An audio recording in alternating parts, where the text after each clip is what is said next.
Good morning, everybody, and welcome to Conversations with the Soul. I'm Rita Hickman, and I'm a body-mind expert and a shiatsu massage therapist out of McHenry, Illinois. And that means that I'm in the Chicagoland suburbs. And I'm here today to talk about one of my favorite topics, and the topic is soulmates.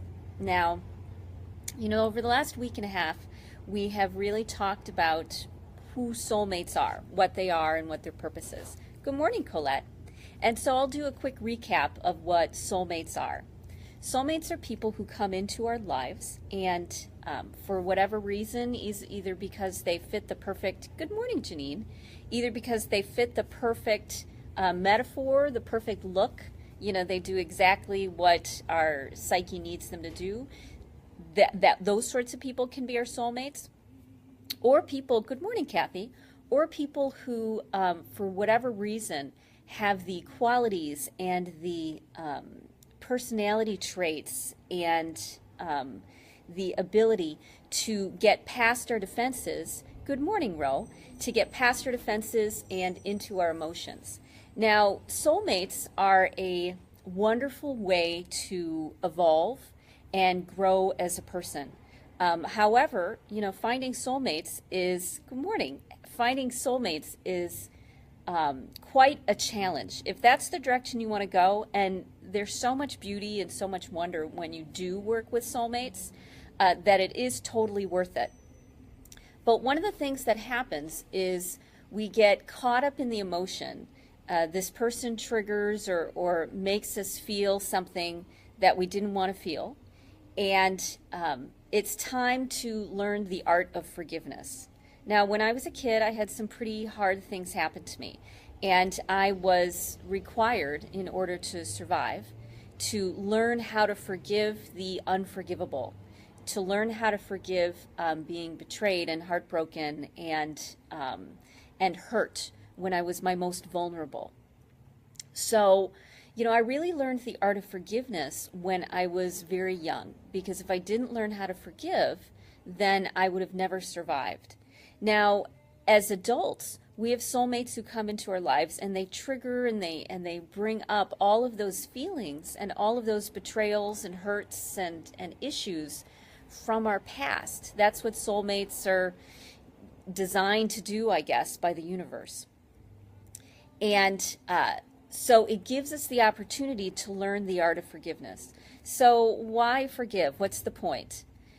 Well, as you've all probably heard, we forgive people so that we can love ourselves. When we forgive people, it's not because they deserve forgiveness, it's not because they're forgivable, or even that they've made up to us. We forgive people because it allows us to love and forgive ourselves at the end of the day. Good morning, Jillian. So, how do you handle when someone brings up feelings in you, brings up things that you don't want to look at, that you don't want to feel? Good morning, Doug. That you would really rather just, good morning, Barbara. You'd really rather break off the relationship, walk away, find somebody else, recreate your pattern.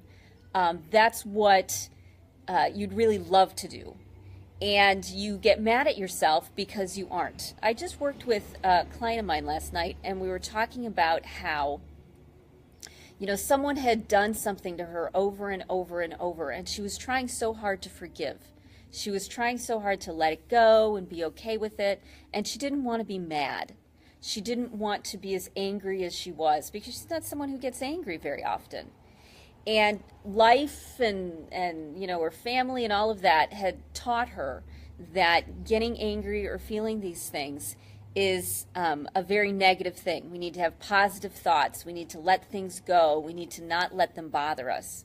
The problem is when we don't feel what's going on, when we don't actually let ourselves engage with how we feel, then we never really move forward. We never forgive.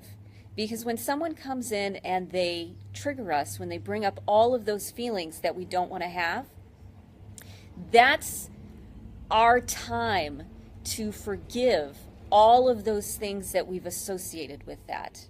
So when someone comes in and they speak rudely to us, or they insult us in some way, it's not just them insulting us. We don't even just see them. We see all of the people in our past, ever since when we were young, who've insulted us. And all of that anger which has been pushed into that box, that's what comes up in order to be healed. That's what comes up for us to look at. So when someone triggers us, it's not only an opportunity to forgive them, it's an opportunity to forgive all of the people that have hurt us in the past. And oddly enough, it's a chance to forgive our whole lineage, because we get hurt and we feel things not just because of our own experiences, but because of things that have been passed down from generation to generation to generation. You know, it's our culture, it's our family culture, how we were taught to react and feel about things. So if, let's say, your great-grandmother had been betrayed by her father or her family in some way, then that gets passed down, and that might be something that you're dealing with. So that might be something that's in that box that you didn't even know was there. So forgiveness not only forgives the person that's in front of you, it also forgives everyone from your past and everyone from your family's past, from your lineage past. So when you forgive, you are healing wounds that go back hundreds of years. Many cultures believe 7 generations. When something happens, it's passed down emotionally, as well as they're finding genetically. They're finding traumas are being passed down, and the rule of thumb is 7 generations. They're finding that Holocaust victims, they get changes in their DNA from the trauma that they've been through. And those changes they're seeing in their offspring. They're seeing in the children that they have and in the grandchildren that they have, this change in the DNA. So when you have something happen to you and it's a strong emotion, it's actually a chemical. It's a chemical release that's happening in your body. And that chemical changes your body. And when it changes your body, it can change your DNA. And when it changes your DNA, it gets passed down to all of your children. Because you're changed, now they're changed. So that's why forgiveness is so important. Because if you can learn to forgive, if you can find ways to make peace with the unforgivable, you not only help yourself, you help the person that you're forgiving, you help all of the people who surround you in your life, and you also help your family and those who are alive, and I like to believe those who have passed on. They're still connected with me. So how do you forgive? How do you move from anger and hurt and frustration that can live for lifetimes? You know, how do you forgive that? Well, the first step is you let yourself feel whatever it is you're feeling. Forgiveness happens as a side effect. It happens as a side effect of us releasing emotion, of us getting onto a good path. So you don't have to focus on it. Let's say someone comes into your life and they betray you, and you're really, really mad about it. And you can't get it out of your head. You're obsessive about it. You're paranoid about it. You want to avoid them. You don't want to think about it. You just wish that it would go away. Well, you're not going to find forgiveness that way. Forgiveness doesn't come when you ignore and avoid all of those hurt feelings that are living in your body. Forgiveness comes because you get a bigger understanding of what's going on. So the first step is to let yourself feel whatever it is you're feeling. Let yourself think whatever it is you're thinking. Now here's the good thing though, or here's the smart thing. When you decide to feel these things, when you decide to dive into it and think whatever nasty thought, visualize whatever you want to do, when you feel like doing this, don't react. You know, when we get angry, when we get hurt, what we want to do is we want to react and we want to get back at somebody. We want to say something and we want to key their car and, you know, we want to hurt them in some way so that they hurt the same way that we do. We want to get even with them. And we'll talk a little bit about that in a few minutes. But the first thing you need to do is find a safe space without any judgmentalism where you let yourself be mad and be hurt. And watch to see what all those connections happen. One of my favorite fictional characters, his name is Hercule Poirot, and he was by Agatha Christie. And he would always say, when you had general conversations with people, that's when information, the deepest information, comes up. So when you let yourself have a conversation with yourself about what you're feeling, that's when you find out what's really going on. That's when you realize the connections that you had with your parents, or with someone who hurt you when you were a child, or some trauma that happened to you. When you let yourself have that conversation, just like if you had a really great friend and they sat there and they listened to you while you poured your heart out, you can do that for yourself too. You find a safe space where you have everything that you need to stay comfortable. You have everything that you need to, not be interrupted. And you let yourself feel whatever it is you need to feel. And go as far into it as you want to, as long as you stay safe. You don't want to fall off your deep end and forget who you are. So one of the things that I do when I let myself feel is I surround myself with objects and anchors that keep me, that keep my observer awake. The observer is the part of you that no matter what happens, it says, wow, isn't that interesting? Or, I wonder what's going to go on. It's the part of you that stays objective and rational. Some people would say your soul. Some people would say that still small voice. But that's the voice that you want to anchor. The rational voice that reminds you who you are, where you're going, and what you want to accomplish. So I'll create a space, and my space here at Inside is a perfect space for that. I have surrounded it with memories and artwork, and the carpet has a memory. The chairs have a memory associated with it. I make sure I have tea and water. The quilt on my mat is something that my mom made, and it's a healing quilt. And I have candles, or I have essential oils. I have things that remind me who I really am and what I really believe. And when I've created that space, that's when I let myself dive into the emotion of hurt or anger or frustration, because then I know I'm not going to lose myself. I know I'm not going to fall off my cliff and go into my crazy land where I can't get out. I know I'm safe. So create a safe space in order to feel whatever it is that you need to go through, the insecurity or the anger or the fear or the frustration. After you've created the safe space, let yourself go into it as deeply as you want.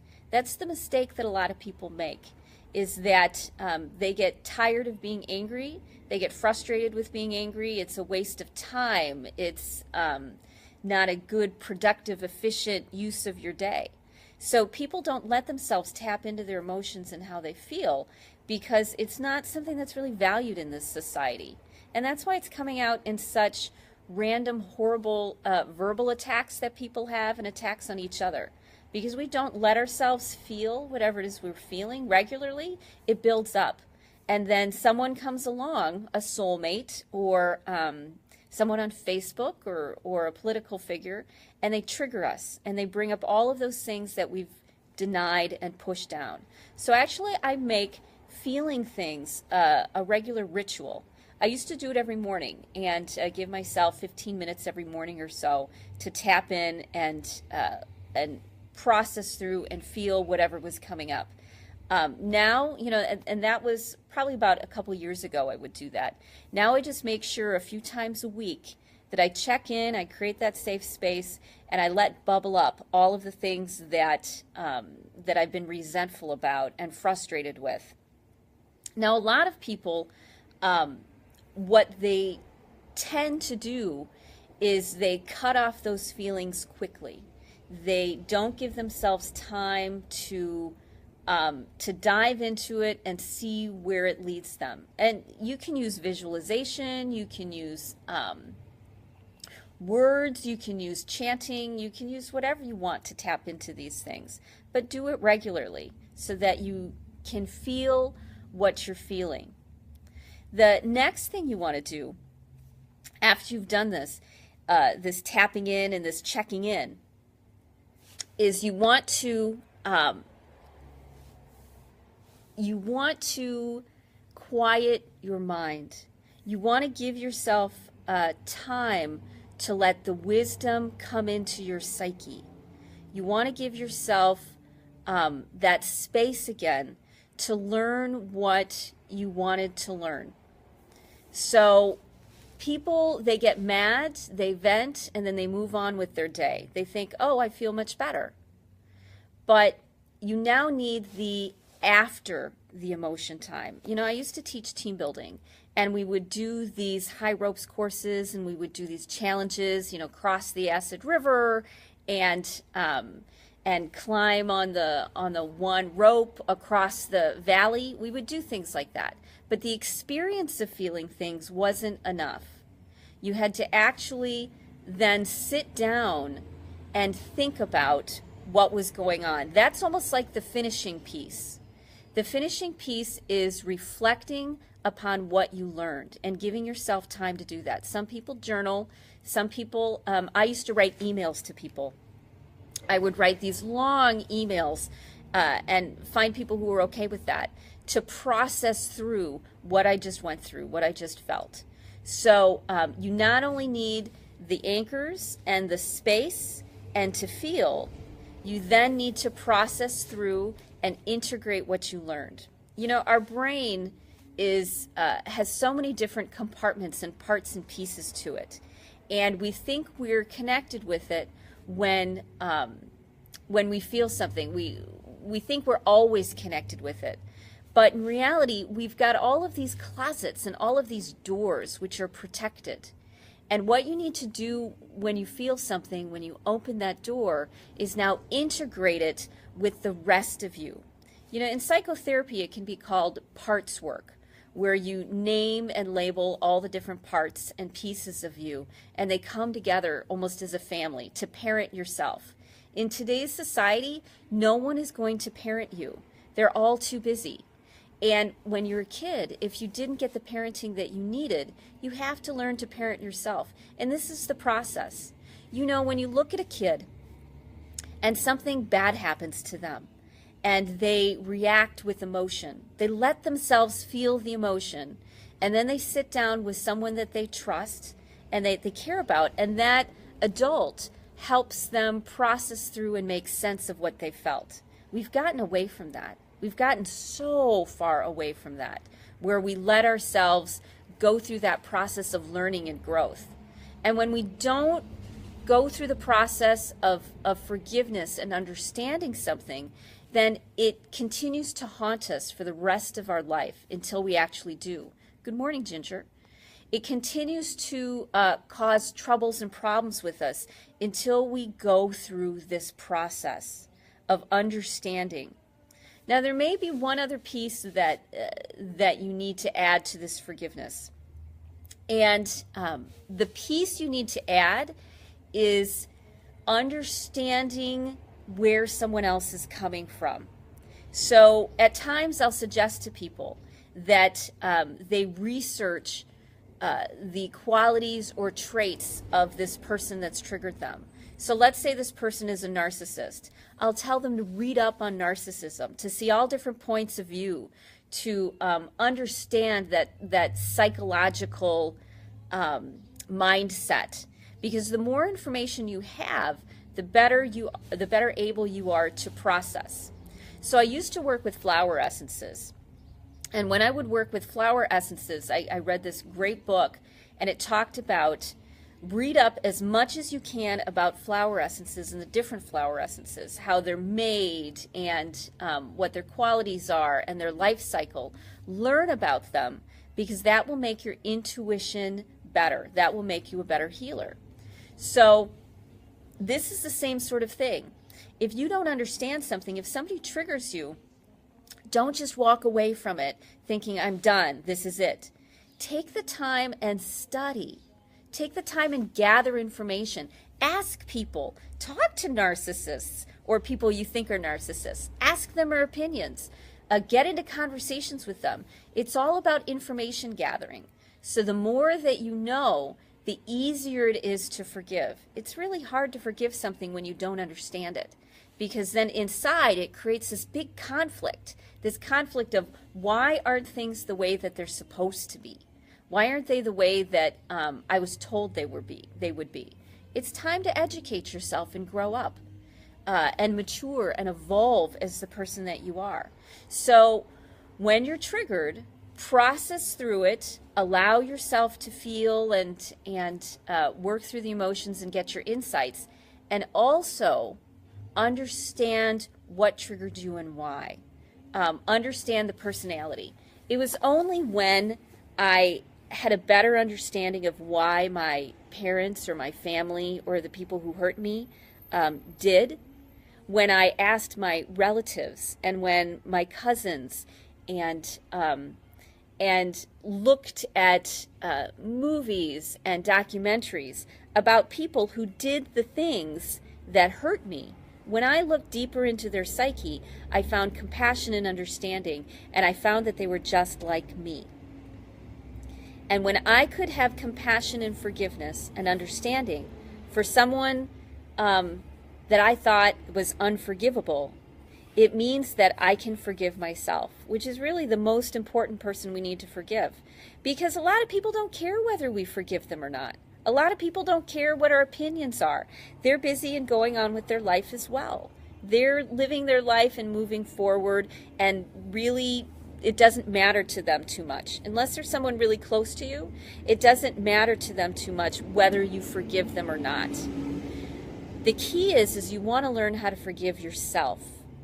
And you want to learn how to accept those parts of you that are just like the narcissist, that are just like the person that betrayed you and hurt you, that are just as insensitive and thoughtless and uncaring and rude and unkind. You want to find those parts in you, and you want to understand them and parent them and evolve them and walk them through and love them. Because that's when you're in a good place, when you can be a good soulmate, one that looks at someone and says, I know, I understand. When you can look at someone and love them, then you have a lot more peace in your life. You're a lot more centered and balanced, and your life goes so much easier. So what's the purpose of forgiving? Because it makes your life better. And it turns you into the soulmate. It turns you into the life partner that someone really wants to be with. Because when they bring up all of their hurt and when they bring up all of their shame and guilt, you can look at them and say, I understand and I love you. And you'll get closer. And your soulmate relationship will get better and more intimate and more caring. Because this wound that somebody had, you're helping heal. Because you're forgiving them, you're loving them, you're understanding them. So even if the person that you forgive never sees you ever again, what happens is you've learned to understand and forgive yourself, and then anybody else who comes into your world, who comes into your atmosphere, let's say, they will feel that you understand them. One of the reasons that I'm good at what I do is because I've let myself have so many difficult, tough experiences and then forgiven them. Moved forward and understood them, had compassion for them. So now anybody who walks into my space, I can look at them and say, I know you. I know who you are. And it's okay. And you're welcome here. And I want you here.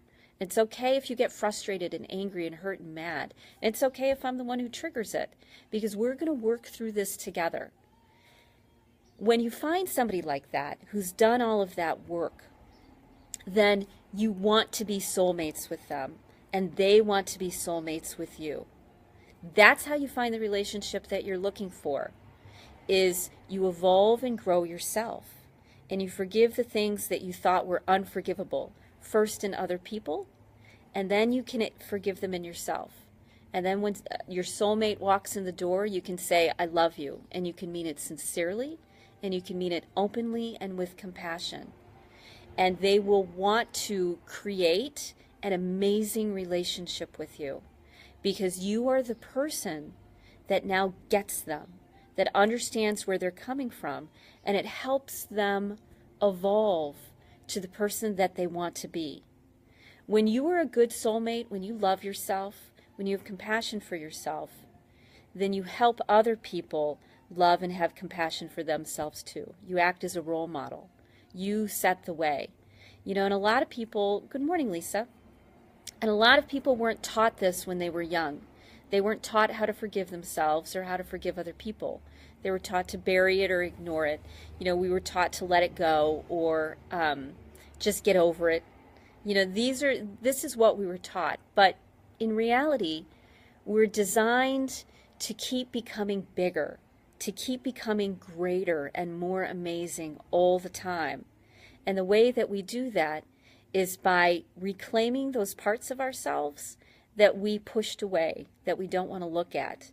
And where do we see them? In the people who walk into our lives, in our soulmates. And as I said, the really neat thing is when you have the ability to love yourself and to love other people, then that's where success comes from, and that's where the relationship comes from. Sometimes you have to be the strong one. You have to be the one that parents yourself, because other people are not going to come in and parent you. But if you do that, then the relationship you've always wanted and the person you've always wanted in your life, you're ready for them and they're ready for you. And that's pretty darn cool. So I've teamed up with Meet Your Suite, and they have this great program called a 12-month transformational program where you can become the relationship and the soulmate that you want. So I've teamed up with them, and I'm going to have information about them later on. But I'm really excited about working with them because this is something that you can do online. This helps you work on all those little things. It gives you a guidepost and a path to follow so that you can have the relationships that you wanted. You don't have to struggle through and feel like you're out by yourself. There's a plan and there's a strategy that helps you evolve and become the amazing person you know you are. There's a pathway for that. It's not mysterious. It's not coming down from heaven and hitting you like a lightning bolt. This plan has been used for thousands of years, and many cultures have used it to help people grow up and evolve. And it's something that's missing in today's society, that path and that pattern and that strategy that helps us get out of our child mindset, get out of that, all of those issues and all of those, yes, a divine plan.